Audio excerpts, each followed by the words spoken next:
Menteri Kelautan dan Perikanan Sakti Wahyu Trenggono meminta agar pagar laut di pesisir Kabupaten Tangerang dibiarkan sementara dan tidak dicabut untuk kepentingan penyelidikan. Menteri KKP menyatakan pagar laut tersebut telah disegel dan masih dalam penyelidikan untuk mengungkap siapa pelaku yang memasang pagar laut tersebut. Gini, kalau pencabutan kan tunggu dulu dong. Kalau sudah ketahuan siapa yang nanam, lebih mudah. Kalau nyabut kan gampang ya. Tapi kan nyabut juga, seperti kemarin misalnya saya mendengar berita ada pembongkaran oleh institusi Angkatan Laut, misalnya seperti itu. Ya, saya nggak tahu, harusnya itu barang bukti. Setelah dari hukum sudah terdeteksi, terbukti, sudah diproses hukum, baru bisa. Jadi sampai saat ini belum ketahuan siapa yang masang? Belum. Kita sedang penyidikan. Kan nggak bisa cepat ya. Dan nggak bisa menuduh banyak orang juga. Pak Menteri, sebagai penegasan Pak Menteri, berarti ini ilegal ya Pak Menteri? Apanya? Ilegal pemasangannya itu ya? Sangat ilegal, sangat ilegal. Sebelumnya ditemui hari Sabtu kemarin saat TNI AL dan warga setempat melakukan pembongkaran pagar laut, Komandan Pangkalan Utama TNI AL 3 Jakarta, Brigjen TNI Hari Indarto mengatakan pembongkaran pagar laut di kawasan Tanjung Pasir, Kabupaten Tangerang, Banten dilakukan atas perintah Presiden Prabowo Subianto. Jadi selain kami banyak mendengar keluar dari masyarakat yang aksesnya agak terhambat mereka dalam mencari nafkah, kami atas perintah Presiden Republik Indonesia melalui Bapak Panglima TNI dan Kepala Staf Angkatan bersinergi dengan masyarakat untuk membuka akses minimal pagar yang menutupi akses keluar masuk nelayan itu yang akan kita bongkar pada pelaksanaan kegiatan siang ini. Sejauh ini TNI AL bersama nelayan dan warga setempat telah membongkar pagar laut sepanjang 2,2 km di perairan Tanjung Pasir, Kabupaten Tangerang, Banten. Tim TV One mengabarkan.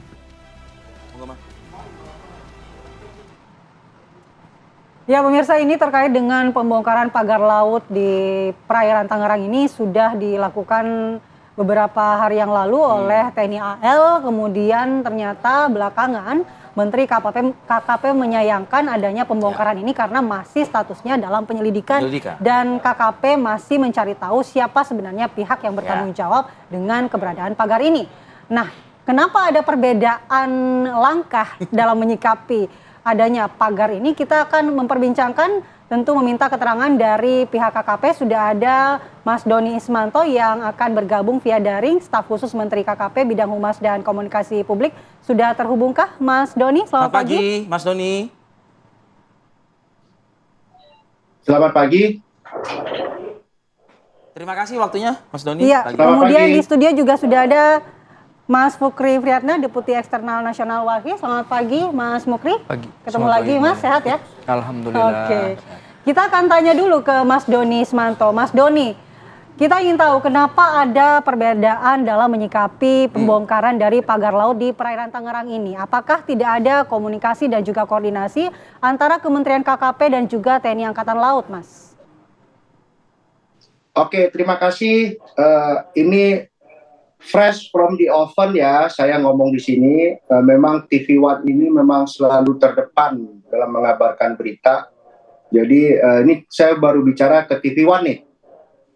Jadi tadi malam Menteri kami Pak Sakti Wahyu Trenggono sudah memanggil Dirjen PSDKP Bapak Pung dan memberikan batas waktu ke beliau 2 kali 24 jam untuk mencari pemiliknya dan membongkar pagar tersebut. Ada atau tidak ada pemiliknya, ketemu atau enggak. Dikasih waktu 2 kali 24 jam untuk pembongkaran. Kenapa waktunya 2 kali 24 jam? Karena ini terkait dengan perencanaan operasi yang matang, mobilisasi personil, dan menunggu juga hasil dari ahli lingkungan sama ahli pelayaran, metode apa yang tepat dalam pembongkaran. Tapi pesan saya di sini, Pak Menteri sudah jelas arahnya ke Pak Pung, kita akan bongkar.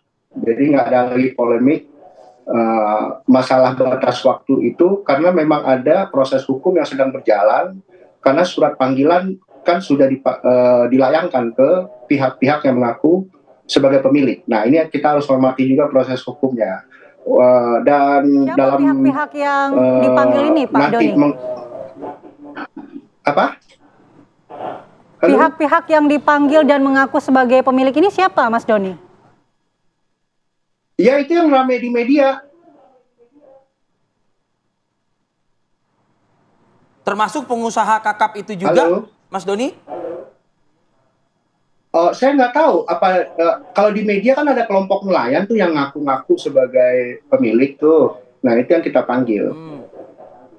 Oke. Dan pemanggilan sudah dilakukan atau baru akan dilakukan? Sudah, harusnya itu mereka itu datang minggu lalu, tapi minta mundur karena katanya ada kesibukan dan sebagainya. Nah, kita hormati hak mereka kan, gitu loh. Deadline-nya kapan, Mas Doni? Deadline-nya? Yang ngaku-ngaku itu Mas yang kita panggil, gitu loh. Kalau Mas Fadil mau nanya pihak lainnya, bukan ke saya, tapi lebih baik ke kalau nggak salah ada kelompok masyarakat juga yang mengadukan perihal pagar ini kan ke APH yang lain. Nah, itu kan kayaknya lebih ranah pidana, Mas. Kami ini sanksi administratif, Mas. Ya. Oke. Baik. Dan mengenai ada HGB itu benar itu, Mas Doni, yang sudah terbit? Nah, Mas Fadil juga salah pertanyaan juga ke orangnya, bukan ke kami. Kami ini ngurus laut, Mas. Kalau HGB berarti darat, Mas. Baik, kalau HGB di darat, tetapi jika pemanfaatan ruang laut itu sudah pasti izinnya berasal dari Kementerian KKP ya, Mas ya? Kalau KKP sesuai dengan amanah dari Undang-Undang Cipta Kerja, semua kegiatan atau aktivitas menetap yang menggunakan ruang laut itu wajib ada izin prinsip atau izin dasar. Dalam hal ini dikenal dengan namanya persetujuan kesesuaian kegiatan pemanfaatan ruang laut atau PKKPRL. Nggak ada izin lain, izin prinsip lain di laut itu selain PKKPRL. Nah, kalau tadi pertanyaannya sudah bukan yang di wilayah KKP, silahkan Mas Fadil atau Mbaknya nanyanya ke pihak yang di daerah situnya gitu, jangan ke kita nanyanya, karena kita nggak paham. Oke, Mas Doni. Mas Doni, jadi boleh saya simpulkan artinya KKP komitmen ya bersama dengan TNI Angkatan Laut untuk juga ikut melakukan pembongkaran, begitu ya, Mas? Kok melawan? Kita akan melakukan pembongkaran bersama-sama dengan TNI Angkatan Laut. Ya, kami tidak mengatakan melawan.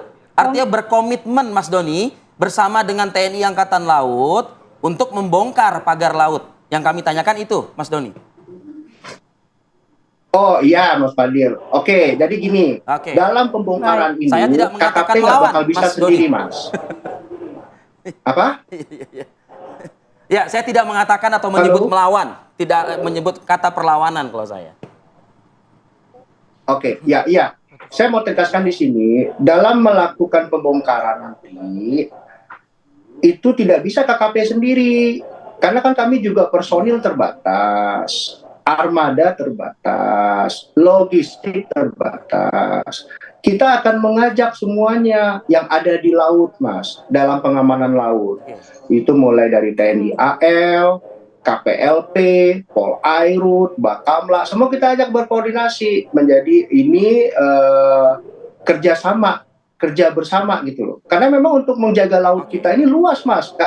Dan sebenarnya di undang-undang itu juga sudah ada wilayah-wilayah yang menjadi wewenang dari masing-masing pihak-pihak yang tadi saya bicarakan gitu loh. Jadi ini nanti kerja bersama, makanya Pak Menteri memberikan waktu ke Dirjen PSDKP 2x24 jam. Selain mengurus masalah hukumnya, juga mengurus masalah teknik pembongkarannya gitu loh. Eksekusi di lapangannya biar matang. Kenapa?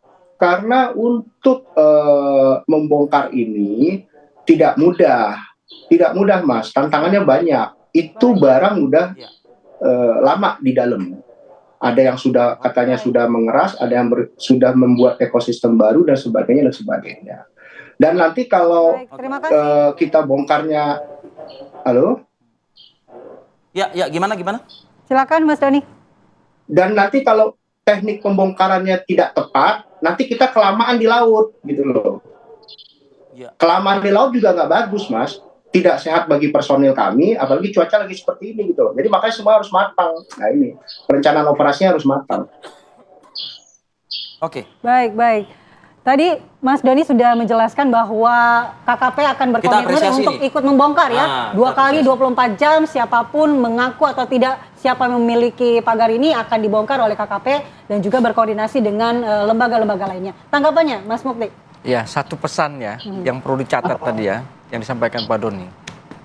Mereka sudah memanggil kepada pihak-pihak yang sudah Tapi mengaku tidak ada memasang itikat itu, baik. ya. Kemudian dijawab minta diundur. Nah ini menjelaskan kalau dia rakyat yang murni nelayan di situ, nggak bakal begitu, apalagi yang manggil kementerian. Ya, satu tuh kodenya. Yang kedua, kenapa menjadi rumit urusan koordinasi ini? Ini dalam konteks pesan. Saya seorang campaigner, untuk menyampaikan pesan yang paling pertama itu diminta untuk tidak boleh multitafsir. Pesan itu harus singkat, jelas, dan padat. Ya. Kalau pertanyaannya kemudian penerima pesan yang kurang mendengar pesannya, tidak mungkin terbantahkan. Yang menerima pesan itu adalah Ketua MPR, Menteri Kelautan, ya, Panglima TNI, Angkatan Laut, ya, apa nama istilahnya itu? Kepala Staf TNI Angkatan Laut. Kepala Staf Angkatan Laut. Itu kan orang gagah perkasa semua. Masa iya kupingnya nggak dengar? Mustahil, terbantahkan. Begitupun yang menyampaikan pesan, Presiden, masa ia salah menyampaikan pesan? Ya, jadi muncul di belakang inilah intervensi atas pesan itu. Begitu. Ya logikanya dalam saya sebagai seorang juru campaigner begitu belajarnya. Maka mustahil itu terjadi kekeliruan dalam mendengar dan menyampaikan pesan. Karena urusannya itu kecil, pagar doang. Masa rumit? Maka ini yang Anda maksudkan adalah pernyataan awal dari Menteri KKP kan begitu kan? Betul, karena terjadi Tapi kan perselisihan. sudah dibantah, sudah diluruskan pagi ini oleh Mas Doni begitu. Iya, jadi kan tapi kan aneh nih. Ketika Angkatan Laut sudah membantu membongkar, muncul pernyataan kemudian kenapa tidak koordinasi? Ya kami apresiasi, tapi kan mestinya koordinasi. Berarti ada masalah di dalam pesan, gitu ya. Masalah dalam pesan atau adanya intervensi? Nah pesan ini makanya saya bilang ada intervensi pesan. Kalau dia pendengarnya tidak ada sumir, nggak mungkin. Karena menerima pesannya orang hebat, apalagi pemberi pesan. Setelah berjalan ada yang masuk intervensi pesan. Begitu, maka bisa diduga yang paling kecil kita konfrontasi tadi ya. Seukuran orang-orangnya di laut, maaf gitu ya. Seperti JRP tadi, kok bisa katakanlah bisa menolak, minta diundur waktunya. Artinya menjelaskan bahwa mereka ini kalau murni nelayan tempatan, murni nelayan takut. Jangankan nerima dari kementerian. Berarti yang mau Mas Mukti ungkapkan adalah bukan sebenarnya ada pagar ini yang ada punya barang ya. besar. Sekarang kita masuk ke topik berikutnya. Kalau urusan pagar ini udah selesai. Apa tadi seperti dijelaskan oleh Mbak tadi, HGB. Maka kami minta dalam hal ini kepada Pak Presiden, anggap aja ini 100 hari. Kami minta dengan tegas dan jelas banditnya, penjahatnya ini, bangsat Republik ini adalah tolong ya, bahasanya mungkin Mas Mukti menggunakan bahasa yang betul. Ya tapi masalahnya kita sadar emosi tapi mungkin harap dijaga. Betul, baik. Tapi masalahnya ini adalah dia ini membuat rusuh. Contoh KKP ketempuhan. Ketiban tahlil bahasa seperti itu. Karena posisinya di laut. KKP yang jadi ketiban jadi. Ketiban tahlil. Kami menggasak itu supaya dia marah. Seperti itu. Apa yang ingin Anda sampaikan kepada Mas Doni? Ya contoh HGB. Terbit HGB di atas laut, bahkan sertifikat. Siapa yang berwenang menerbitkan HGB? Tidak KKP yang berwenang menjawab dia. itu. Akhirnya KKP kena imbas juga. Ini yang ya. penyakitnya adalah Badan Pertanahan. Makanya mereka tuh harus diembarkasi sekarang ini. Baik. Ini penyakitnya nih. Kok tiba-tiba terbit gitu loh. Kalau tidak ada maksud dan kejahatan terselubung. Baik. Kita nanti coba minta konfirmasi juga dari Mas Doni Ismanto, Mas, mengenai tadi yang soal tafsir komunikasi ya tadi ya yang disampaikan oleh pimpinan negara, dalam hal ini adalah Presiden Republik Indonesia, kepada Panglima TNI, kepada Kepala Staf Angkatan Laut dan juga Kementerian Kelautan dan Perikanan. Usai jeda, Mas Doni, kami akan kembali saat lagi.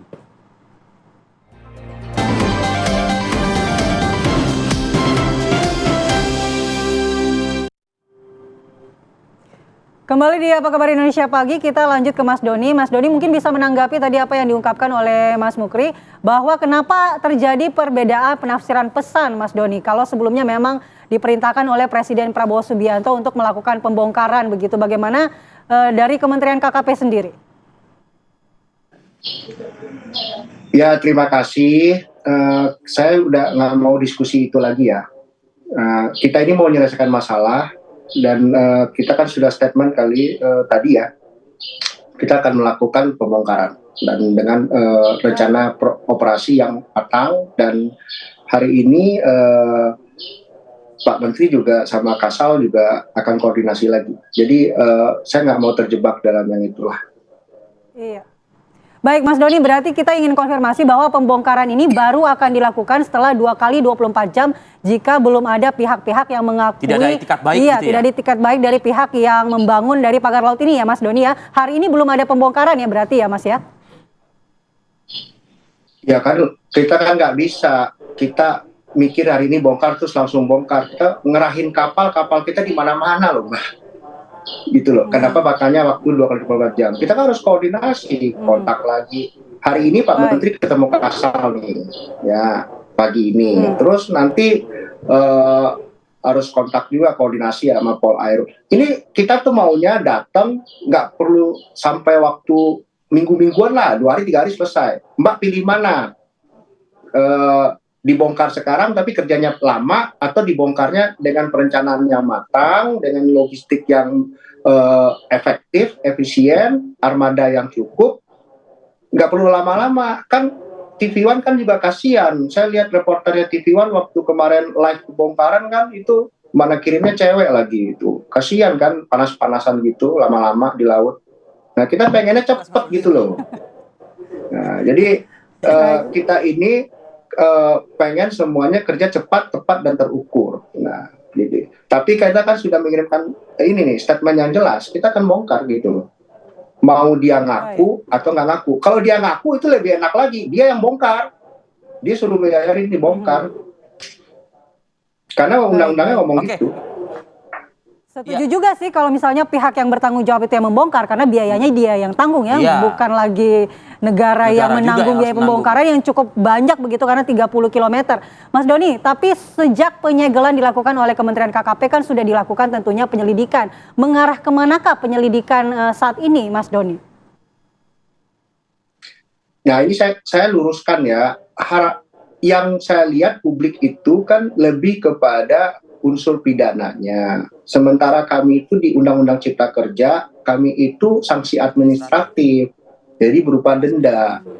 Sanksi administratif dan denda ini berlaku ke entitas yang berbentuk badan hukum. Bukan kita nggak harus carinya itu, jadi teknik pendekatannya beda nih, gitu loh. Kalau pidana itu bisa paksa panggil dan sebagainya tadi itu yang harapan Bapak tadi itu. Makanya kami dengan ada kelompok masyarakat melakukan aduan ke aparat penegak hukum polisi. Nah ini kan biar terang benderang semua gitu. Baik. Oke, artinya yang bisa dilakukan KKP adalah mungkin apa tadi? Mencabut izin dari badan usaha gitu ya? Itu kalau dia memang itu di undang-undangnya, pencabutan izin, menyuruh restorasi atau membongkar gitu loh. Baik. Yang terberat itu adalah sanksi pencabutan izin gitu ya Mas Doni ya? Mas Fadil harus paham, KKP ini menegakkan perizinan PKKPRL. Jadi namanya sanksi administratif Mas Fadil. Orang nggak berizin, ya, nah kita denda. Nah di undang-undang itu bilang selain denda bisa penghentian paksa, ya kan. Nah ini sudah kita lakukan nih, kita cari orangnya gitu loh, siapa orangnya, siapa badan hukumnya gitu loh. Baik. Badan hukum itu kan macam-macam bentuknya Mas Fadil. Ya. Halo. Badan hukum itu macam-macam bentuknya kan. Badan hukum itu macam-macam, koperasi nelayan juga badan hukum gitu kan, gitu. Jadi banyak bentuk badan hukum di negeri ini kan gitu loh. Oke, baik Mas Doni, saya ke Pak Mukri. Badan hukum yang dimaksud ini apakah nanti akan berujung kepada pembekuan gitu misalnya Mas Mukri? Kalau Mas Mukri lihat atau data yang Pak Mukri pegang? Ya nggak ada sebetulnya. Ini kan dari awal ilegal. Apa yang badan hukum maksud? Badan hukum itu adalah apabila dia berusaha mengajukan izin.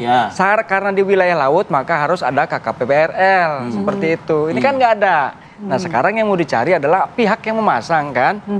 Nah sekarang diundang diminta keterangan padahal mereka sudah ngaku. Nggak perlu lagi diundang, panggil aja, turunin. Apa kalau misalnya kita kesulitan kan ada PPNS juga tuh di kementerian. Atau minta langsung bagian kepolisian. Jadi langsung aja sidik lidik. Jadi Anda mempertanyakan kenapa harus manggil baru dilakukan Betul. Nah bukti-buktinya gitu. dipanggil aja, minta waktu diundur. Terus siapa orang ini? Kalau kata Mas Doni kan itu sebenarnya bisa masuk ke ranah pidana, apalagi kalau ada laporan masyarakat. Lah itu dia. Jadi nggak ada yang sulit sebetulnya. Asal mau sungguh-sungguh. Ya, political will-nya ini yang perlu dibangun sehingga orang nggak bertanya-tanya. Maksud saya begini, kalau saya jadi KKP, ini ranah kami. Kami nggak boleh diintervensi. Ini cara kami, ya. Nah, siapa pihak-pihak yang sudah mengaku? Oke, ini keterangannya. Di pajal-pajal dikumpulin, panggil dia, tarik dia. Anda siapa yang memerintahkan? Kapan, tanggal, dan seterusnya ya. Ya ini kan sudah dipanggil Mas Mukri. Ya itu betul sudah dipanggil. Masalahnya kok bisa kalau memang mereka asli nelayan, ya berani bilang. Biasanya orang tuh takut dipanggil Pak Camat aja. Ya, ini bisa menunda gitu begitu. Loh, siapa bisa menunda begitu?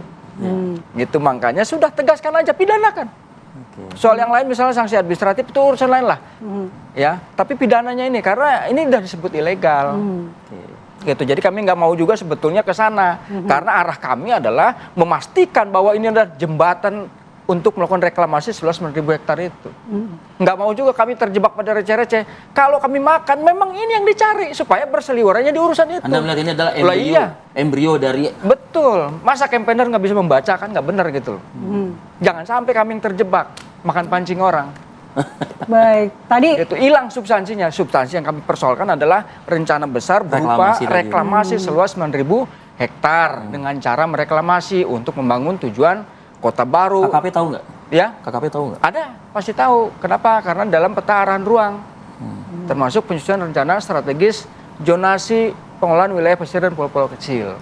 Tapi perannya KKP atau bagiannya KKP di kasus yang di agenda besar tadi itu?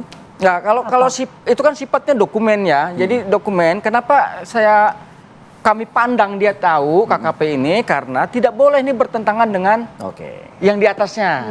Berarti susunan kedudukannya. Harusnya ada koordinasi antar lembaga begitu. Nah yang jadi soal itu kan kalau misalnya daerahnya nggak ngerti, nggak masuk akal. Ini kan rata-rata orang pinter nih. Jelas-jelas ada putusan MK nomor 3 tahun 2010. Bahwa masyarakat pesisir itu punya hak konstitusional. Untuk itu tidak boleh yang namanya ruang laut itu dikapling-kapling, diprivatisasi, diperjualbelikan, didagang-dagangin. Seperti itu. Oke. Mas Doni ada tanggapan soal ini Mas Doni? Saya nggak ada tanggapan karena beliau sebenarnya kayaknya ada skenario untuk bukan ke KKP sebenarnya Bapak Mukri. Jadi silakan aja Pak, kalau yang itu sebenarnya kan Bapak juga paham wewenangnya KKP ada di mana. Bapak kan walhi ya. Ya ini kan lintas kementerian Pak semuanya. Jadi saya menghargai aja pendapat Bapak. Baik kalau gitu. Terima kasih Mas Doni Ismanto, staf khusus Menteri KKP bidang komunikasi, informasi dan juga publik atas waktunya pagi ini. Kita apresiasi Mas Doni pernyataan pagi ini untuk kami di TV One. Mas Doni selamat bertugas kembali. Sehat selalu Mas Doni. Sehat selalu Mas Doni. Terima kasih Pak Mukri atas waktunya di Apa Kabar Indonesia pagi. Atas waktunya ya. Sama-sama. Baik.